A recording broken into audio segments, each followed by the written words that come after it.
On this episode of Travelogue, we party with the Uyghur minority in search of the best sights in Turpan and Korlar.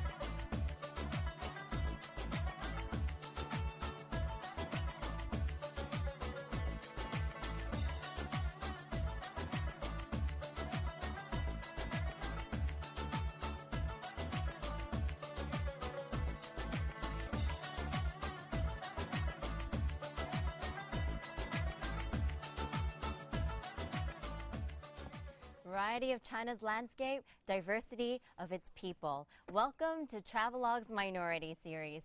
You're traveling through Turpan with me, Michelle Lean, and we begin our journey in a Uyghur home. People known for their excellent work ethics, warmth, and hospitality. Now sit back and relax while we discover the lives of the Uyghur community. Turpan is located in the southeast of the provincial capital Urumqi. To get to Turpan, the hottest location in China, we cross the Tian Shan Mountains. Blistering hot in the summer and yet painfully cold in the winter, Turpan is an unconventional place for you to work on your tan. But hey, every once in a while, it's nice to stray from the typical beach holiday and journey to a cultural paradise. Turpan was once an important stop on the Silk Road, and today, the cultural influences from the past are still evident.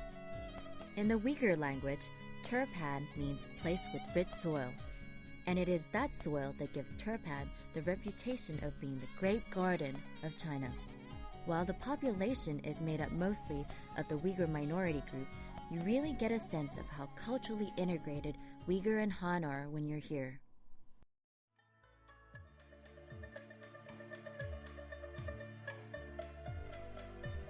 There's one place in Turpan particularly famous for its grapes, Putao. Grape Valley is our first stop, and it's known for its grapes as well as its raisins.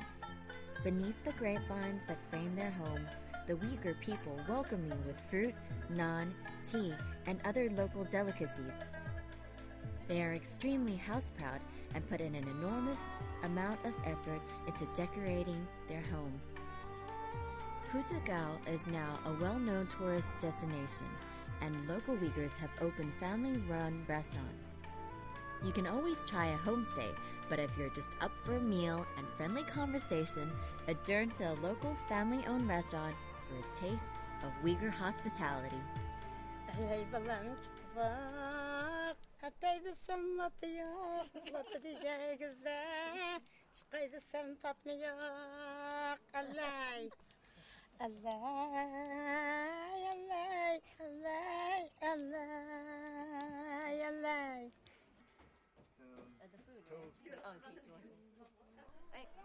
The Uyghur people know how to show you a good time, and they don't just stop at the food. I'm hanging out with my new friends, and they're trying to make me look like a Uyghur girl. They're going to teach me how to dance after this. Are we okay? Hola. Okay. That's right. Chances are they'll make you dance too. The most popular dance in Uyghur culture is the mashallah, and whenever they're given the opportunity, they will perform. In general, I found the Uyghur people to be extremely outgoing, and they'll dance, sing, and play whenever the mood takes them. My new Uyghur friends were such captivating musicians and performers, I had to join in too. Having trained since an early age, they're instilled with a passion for self-expression through dance, and it's a tradition that's been maintained for many years. As soon as they pulled me onto that dance floor and taught me the mashallah, I just gave in, let go, and spun like a Uyghur girl.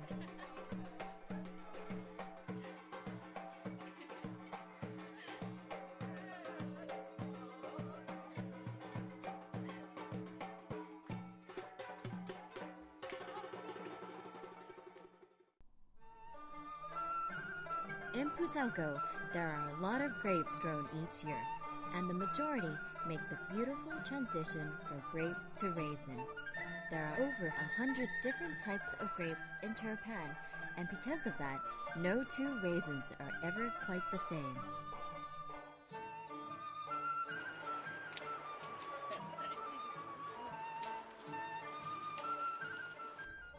In the Grape Valley, you'll see these mud structures everywhere.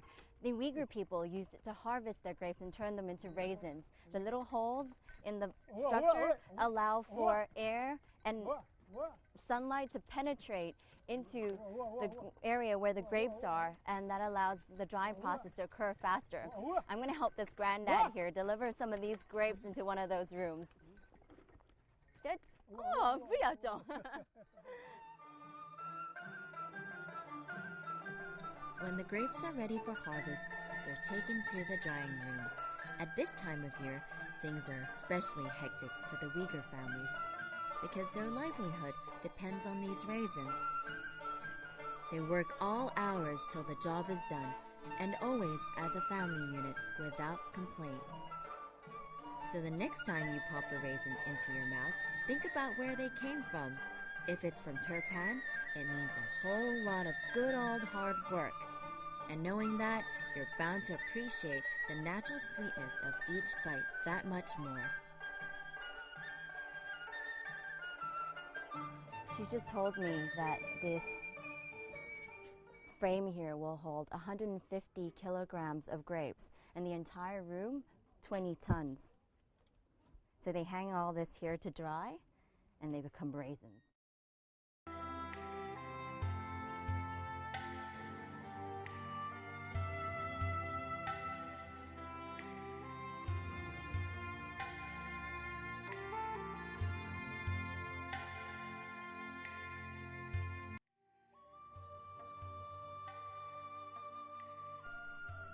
Built in 1778, the Ermin Minaret is the largest minaret in Xinjiang. It was built under a commission by Suman, head of Turpan Prefecture and the second son of Ermin Koja, a famous Qing dynasty general. Suman built a monument to honor the achievements of his father and serve as an expression of his loyalty to the Qing dynasty. Designed by a Uyghur architect named Ibrahim, the tower exhibits the beauty and glory of Uyghur architecture. Ibrahim used sun-dried bricks in a diamond pattern, the same that are found in most Uyghur buildings, and incorporated a simple wooden pillar and domed sacred area into the adjoining mosque. The serenity of the tower is strangely addictive, and I can't help but continue to wander on in search of past secrets, exploring every nook and corner. As the sun continues to rise, I climb the tower in the hope of finding a magnificent view. And I'm not disappointed. Framed by dome-shaped windows are uninterrupted views of lush trees occupied by singing birds and village homes. A scene of perfect balance between nature and man.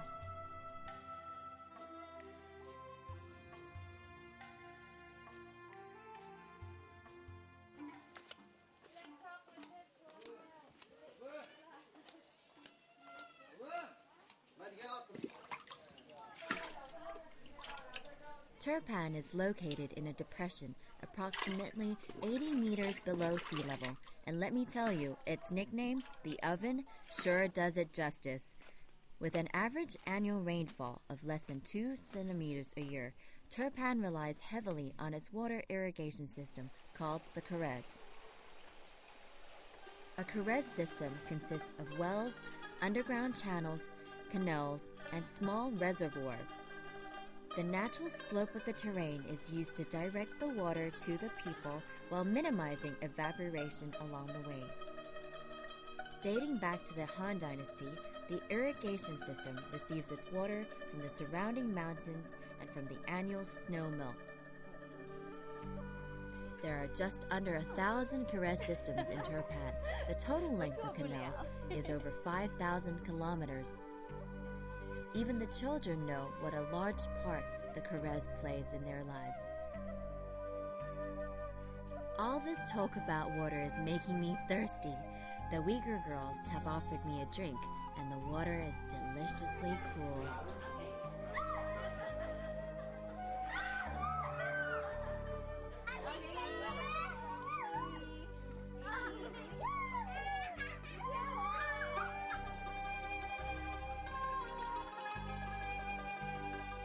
For its ingenuity, the caress system is counted as one of the 3 great projects of ancient China, along with the Great Wall and the Grand Canal.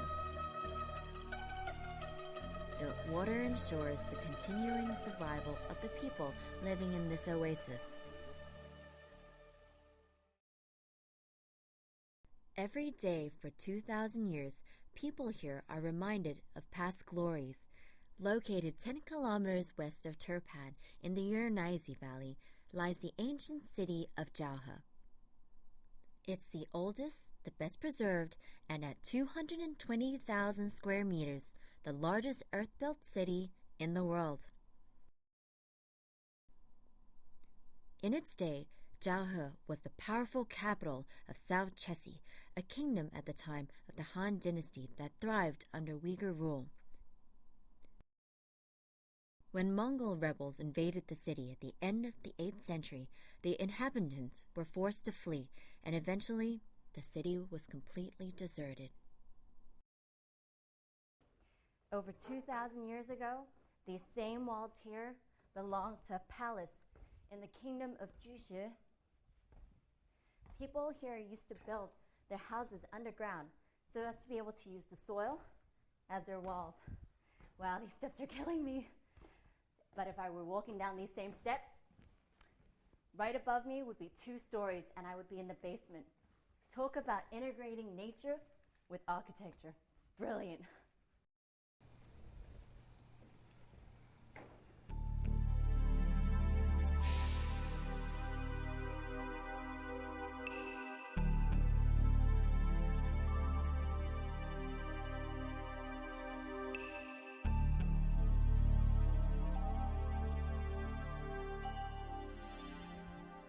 It's so serene being here. There's a cool breeze in the air. The sun's about to set. I wonder what it would have been like for the same people living here watching that sunset over 2,000 years ago. You can almost hear the ladies preparing dinner, the children at play, and the husbands coming back to work. You know, at times like these, I really wish I could have seen it, and it would be great if somebody invented a time machine. On the first leg of our Xinjiang journey, I've been amazed by just how engaging and friendly the Uyghur people are. They've embraced our arrival and welcomed us into their lives with open arms, shown us their culture, and given us the opportunity to share it. It really made me want to learn more about their lives and their great heritage, and I was given the opportunity at Jauhe. According to historical records, it was once home to 700 households, 6,500 residents, and 865 soldiers. I can still see the outline of the city gates, military bases, and homes of this once magnificent city.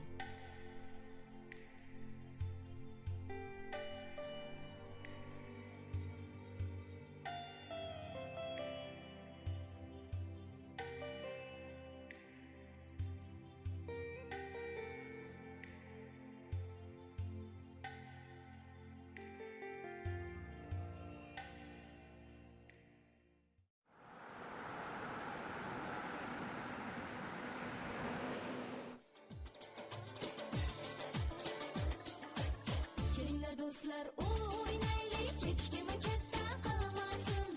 Kiminle dostlar oynaylik, hiç kimi cepte kalmasın. Kimning mayli kimda bo'lsa qo'yib bering o'ynasın. Kimning mayli kimda bo'lsa qo'yib bering o'ynasın.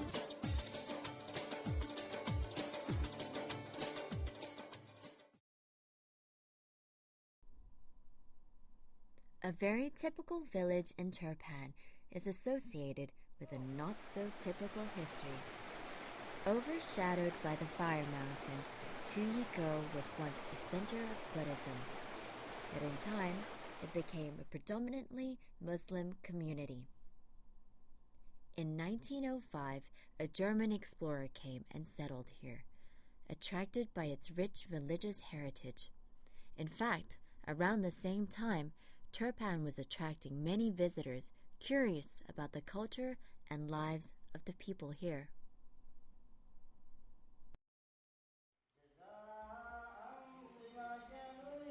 Long ago, 5 visitors came from Arabia to Tuyiko in search of Allah, but during the journey they were followed by villains. The 5 men fled and met a shepherd during their escape, who became the first Chinese Islamic convert. He took them to a cave to hide, but afraid that his dog might accidentally give their location away, he beat his dog. But still, it returned, even with all its legs broken. Moved by the dog's loyalty, they eventually let it stay. When they emerged, they realized that 300 years had passed. The locals were curious and went in search of the group, but while their cave was discovered, the group was never seen again. Today, in Tuyiko, the place where the 7 holy beings were last sighted, is one of the most important Muslim holy places in the East.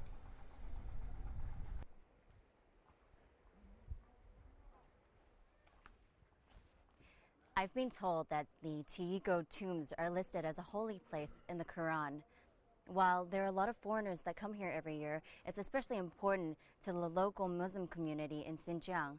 The locals here built their homes around the tombs, and they feel honored to do so. These homes, they're 400 years old. Imagine living in a home passed down from your great-great-great-grandparents more than 400 years back. Well, that's the Uyghur way. They continue to live in their ancestors' home in the traditional manner. You'll find furniture and utilities that date back years. I don't think half my furniture now would last that long. They really don't make things like they used to. Walking through the neighborhood, I feel as though I'm being transported back to a time and place where things were less complicated and unpretentious, and where neighbors really were, well, neighbors. But it's time to say goodbye to this peaceful village and journey to the west in search of the infamous Fire Mountain.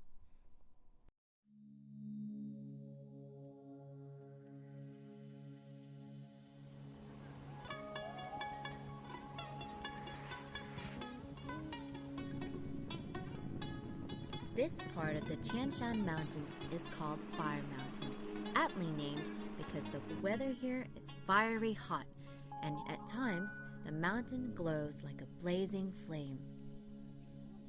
In the Chinese classic Journey to the West, you'll remember Fire Mountain as the mountain the monk Xuanzang crossed on his journey to India in search of Buddhist scriptures. How difficult it must have been in the past for Xuanzang and later for generations of the local Uyghurs to scale this mountain.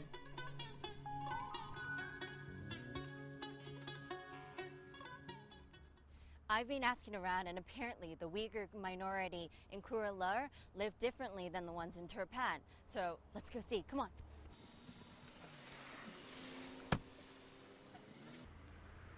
Bye, Turpan!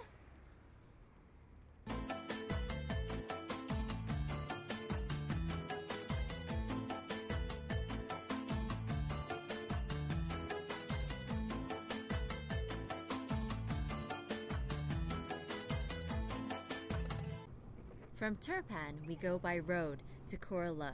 From Urumqi, it's about 200 kilometers southwest by plane. Lying beside the Talamu, a very important river in Xinjiang, Kurla is a combination of grassland, desert, and the Gobi. And what better way to see that than by plane? So we strap our cameraman on board and give him the task of showing you a bird's eye view of the Talamu River. Few of the Lobu, a subgroup of the Uyghur ethnic group, still live in the nearby village. When the lake dried up, most moved on in search of greener pastures. You can also see the lower reaches of the now dry Lobu Lake from here. Most of the lake is now part of the Gobi Desert. Our cameraman really got to see how the natural landscape had changed over the years.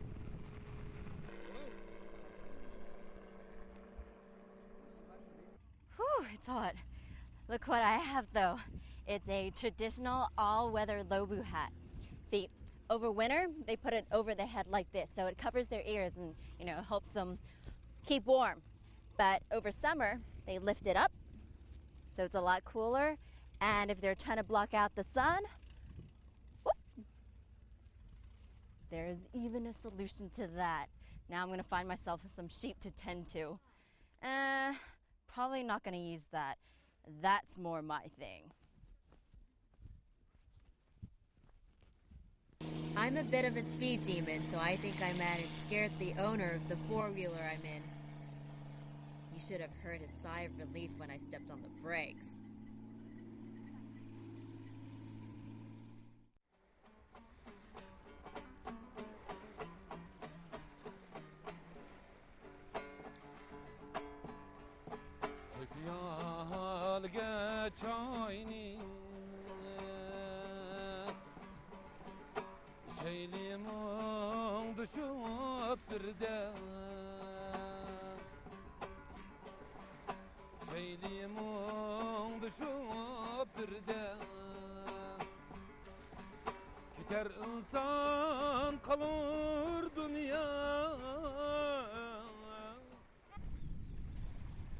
Boston Lake is actually made up of two lakes, Big Boston Lake and its younger sibling. You guessed it, Small Boston Lake. The larger of the two is where most of the fishing is done, while the smaller is a place where you can make waves or just take a slow cruise, enjoying the natural landscape that passes you by.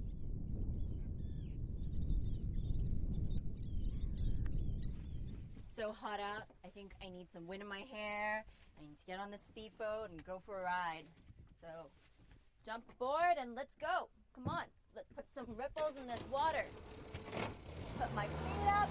See you later.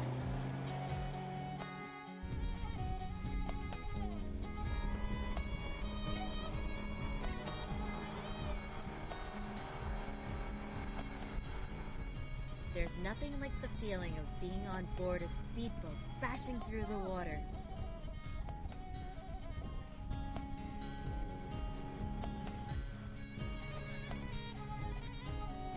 If you slow down a little, you'll see the congregation of lotus flowers and families of ducks feeding in the calmer areas of the water.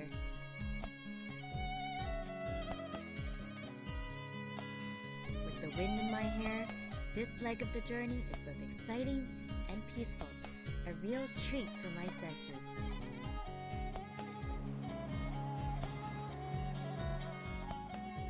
We've been to the Gobi Desert, the Flaming Mountain, and now we're at the Lake Boston, surrounded by mangroves and mountains. The Uyghur community have been so inviting and warm, and it has been the most amazing journey. Well, I'm off for now, but I'll see you next week. And keep traveling with me, Michelle Lean, on Travelogue.